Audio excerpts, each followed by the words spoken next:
22 अप्रैल को पहलगाम का हमला हुआ, 26 लोग मारे गए।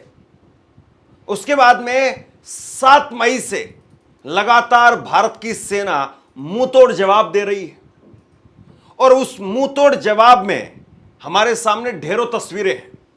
अलग अलग एयरबेस पर हमला हुआ, एयरबेस को तबाह कर दिया गया या बहुत बड़ा नुकसान पहुंचा।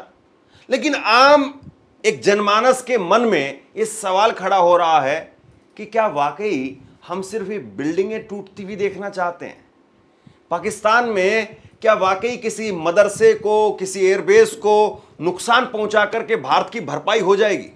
बिल्कुल नहीं।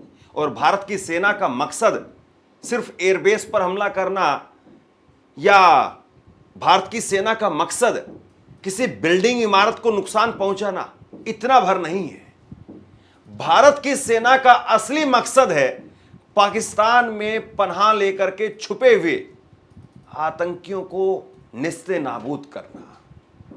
और इस क्रम में पहले 100 आतंकियों के मारे जाने की सूचना आई थी और उन 100 में से अब आधिकारिक तौर पर 5 बड़े दुश्मन, एक ऐसी कामयाबी भारत के हाथ लगी है जिसमें 5 बड़े दुश्मन पाकिस्तान में जो छिपे हुए थे, अलग अलग आतंकी हमलों से जुड़े हुए आतंकियों को ध्वस्त कर दिया गया है, निस्ते नाबूद कर दिया गया है। तो एक बहुत बड़ी कार्रवाई आप कह सकते हैं कि भारतीय सेना ने की है और इसका आने वाले समय में क्या कुछ परिणाम रहेगा और बाकी ये लिस्ट कितनी बड़ी होती है, कौन कौन से वो खूंखार 5 आतंकी हैं जिनको ध्वस्त किया गया है, इस पर एक एक करके बात करते हैं। और इसी खबर पर बात करने के लिए मेरे साथ में मेरे सहयोगी विजेंद्र हमारे साथ जुड़ रहे हैं।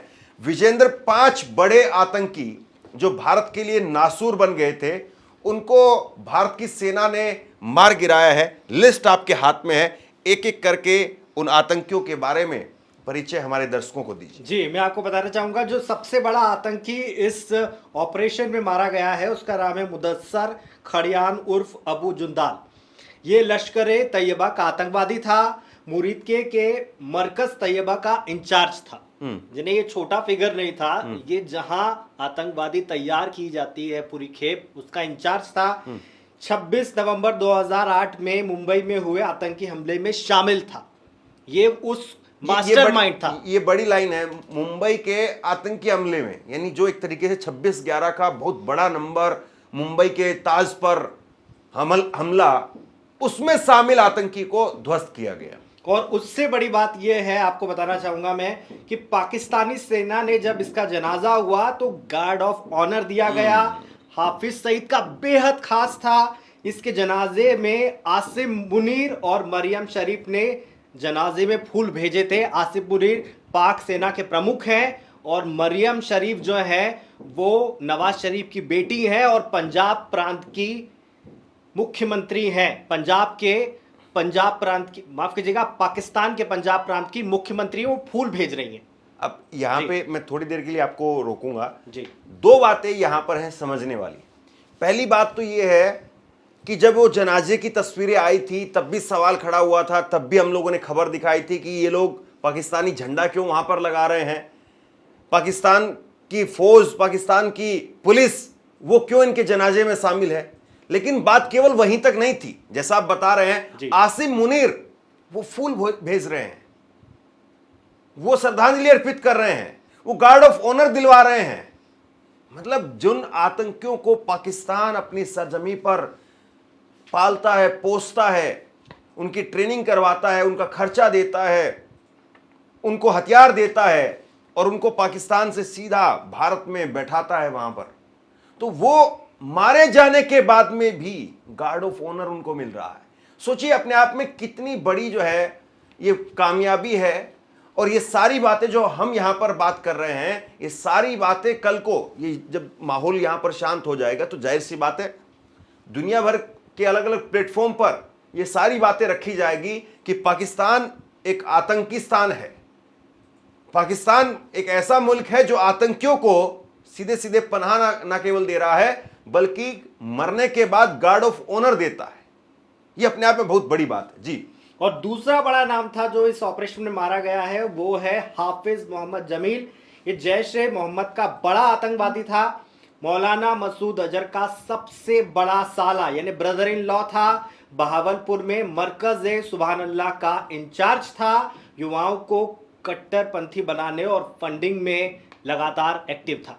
अब बात ये समझिए आप, मसूद अजहर जिसने ना जाने कितने लोगों को मरवा दिया, नंबर उसको भी नहीं पता होगा कि कितने लोगों को मरवा दिया, लेकिन अब जब उसके खुद के लोग मारे गए, अभी उसका जब साला जिसका आप जिक्र कर रहे हैं जी, उसकी मौत हुई तो मसूद अजहर को रोना आ गया।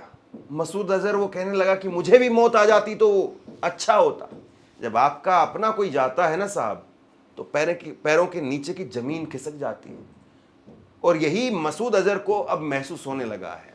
मसूद अजहर के इस हमले में करीब करीब बताया जा रहा है कि 1 दर्जन से ज़्यादा 12 से 14 आदमी जो उसके आसपास के थे, उसके करीबी थे, उसके परिवार के लोग, या फिर यूं कहें कि उसके जो साथ में काम करने वाले लोग हैं, वो मारे गए हैं। और यही जो है वो सबसे बड़ा भारतीय सेना की एक तरीके से मकसद था कि ना केवल वहां पर इमारतों को ध्वस्त करना है, उन ट्रेनिंग कैंप को ध्वस्त करना है, बल्कि वहां पर ट्रेनिंग पा रहे लोगों को भी ध्वस्त करना है। जी, तीसरा बड़ा आतंकवादी इस हमले में मारा गया है, जो स्ट्राइक में मारा गया है, वो है मोहम्मद यूसुफ अजहर उर्फ उस्ताद जी, मोहम्मद सलीम खोसी साहब। ये सब उसके नाम हैं। जैश ए मोहम्मद का आतंकी था और मसूद अजहर का साला ये भी था। आतंकी संगठन में हथियारों के ट्रेनिंग का इंचार्ज था। जम्मू कश्मीर में सीधे सीधे कई आतंकी हमलों में इन्वॉल्व था। और IC-814 विमान किडनैपिंग, आपको पता होगा, कंधार हाईजैक, उसकी साजिश करने वाला एक तरीके से मास्टरमाइंड था। अब बताइए, मतलब ये आतंकी अपनी बहुत सारी पहचान रखते हैं, जाहिर सी बात है, ये अपना हुलिया बदलते रहते हैं, अपना कोशिश करते हैं कि अलग अलग पासपोर्ट से, अलग अलग नाम से कहीं ना कहीं छुप जाएं, फिर उसको आइडेंटिफाई नहीं किया जाए। लेकिन कंधार जो अपहरण किया गया था, किडनैप किया गया था, उस वक्त में ये लगातार तब से पाकिस्तान में कहीं ना कहीं छिपा हुआ था। लेकिन अब जाकर के एक बड़ी कामयाबी हासिल हुई है और कंधार हाईजैक को रचने वाले एक आतंकी की अब जो है उसको ठिकाने लगाया गया है। अब उसको उस जगह पर पहुंचाया गया है शायद जिसको बहुत पहले पहुंचा दिया जाता तो अच्छा होता। चौथा आतंकवादी मारा गया है खालिद उर्फ अबू अकासा। ये लश्कर ए तैयबा का आतंकी था।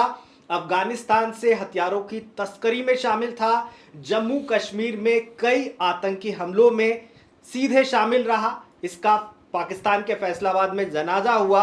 आपको बताना चाहूंगा कि इस फ्यूनरल में भी पाकिस्तान की पुलिस, पाकिस्तान की आर्मी के बड़े अधिकारी शामिल हुए। देखिए, अब इस बात को समझिए कि कहीं पर हो सकता है कि जैसे मसूद अजहर का साला मारा गया तो मसूद अजहर का प्रेशर रहा होगा पाकिस्तानी आर्मी पर, इसलिए पाकिस्तानी आर्मी को जाना पड़ा या पाकिस्तानी सरकार को गार्ड ऑफ ऑनर देना पड़ा।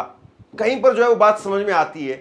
लेकिन आप हर जगह पर ये काम कर रहे हैं, आप हर जगह पर जो है वो इस तरीके से गार्ड ऑफ ऑनर देंगे, उनके जनाजों में जाकर के शामिल हो रहे हैं, तो मतलब आप तो पूरी तरह से सरकार नहीं चला रहे हैं, बल्कि जैसे कोई सरकार के मंत्री अगर कहीं पर धराशायी हो जाएं तो वैसे यहां पर अब रिएक्ट किया जा रहा है, वैसे उस तरीके से सरकार वहां पर जो है काम कर रही है। यह बताता है कि पाकिस्तानी की जो सरकार है, पाकिस्तान की जो फौज है, वो किस तरीके से इन आतंकियों के सामने सरेंडर कर रही थी। और पांचवा बड़ा आतंकी मारा गया, उसका नाम है मोहम्मद हसन खान। ये जैश ए मोहम्मद का आतंकी था। POK यानी पाकिस्तानी ऑक्युपाइड कश्मीर में जैश ए मोहम्मद का ऑपरेशनल कमांडर मुफ्ती असगर खान का बेटा था।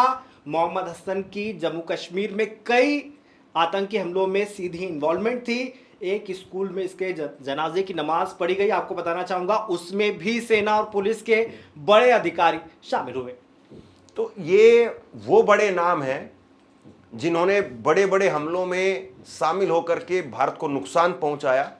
और इन बड़े नामों के जरिए आप ये समझ सकते हैं कि भारत ने एक बड़ी कामयाबी हासिल की है। और जाहिर सी बात है, इस वक्त में केवल और केवल भारत की सेना की कोशिश ये नहीं है कि हम किसी बड़े इमारत को या बड़ी किसी बिल्डिंग को उसको केवल जो है वो निशाना बनाएं, बल्कि कोशिश यही है कि किसी न किसी तरीके से जो भी लीड, जो भी इनपुट भारतीय सेना के पास में हमेशा से आते रहे बीच बीच में, कभी पुष्ट तौर पर कभी अपुष्ट तौर पर, उन पर अब एक्शन लिया जाए।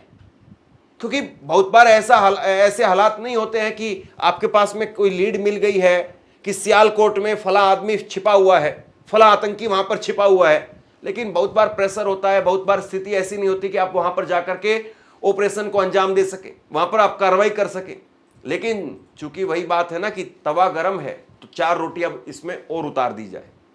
और जाहिर सी बात है, ये इस वक्त में जो हालात हैं ये सिर्फ और सिर्फ इसीलिए हैं कि पहलगाम में आपने जो किया वो दोबारा नहीं होना चाहिए, और पहलगाम से पहले आपने जो किया उसको भी जवाब आपको देना पड़ेगा। और जिस तरीके से खबरें निकल करके सामने आ रही है, सुबह मैंने आपको एक खबर दी थी जिसमें हरियाणा के सिरसा में एक मिसाइल आकर के गिरती है, और हरियाणा के सिरसा में जो मिसाइल गिरी, अब बताया यह जा रहा है कि वो मिसाइल सिरसा के लिए नहीं आई थी, हरियाणा के लिए नहीं आई थी, वो मिसाइल दिल्ली के लिए छोड़ी गई। और दिल्ली से सिरसा की दूरी महज 200-250 किलोमीटर है। तो यानी उन लोगों की जो कोशिश है या उन लोगों की जो बौखलाहट है वो बढ़ गई है। लेकिन अगर दिल्ली की तरफ वो मिसाइल भेज रहे हैं तो भारत की सेना इस बात को जरूर देख रही होगी। और सोचिए कि फिर इसके बाद में भारत की सेना का अगला कदम क्या होगा, भारत की सेना इसका जवाब किस तरीके से देगी। आज की रात इसका फैसला होगा कि जो सिरसा में मिसाइल फेंक रहे हैं, सिरसा तक मिसाइल पहुंचा रहे हैं, उनका आज की रात खात्मा होगा या कल, या अभी कुछ दिन और लगेंगे संपूर्ण सफाई होने में। सवाल ये है। शेयर कीजिए इस खबर को, लोगों तक पहुंचाइए, और आप क्या सोचते हैं नीचे कमेंट बॉक्स में लिख करके मुझे जरूर बताइए। धन्यवाद।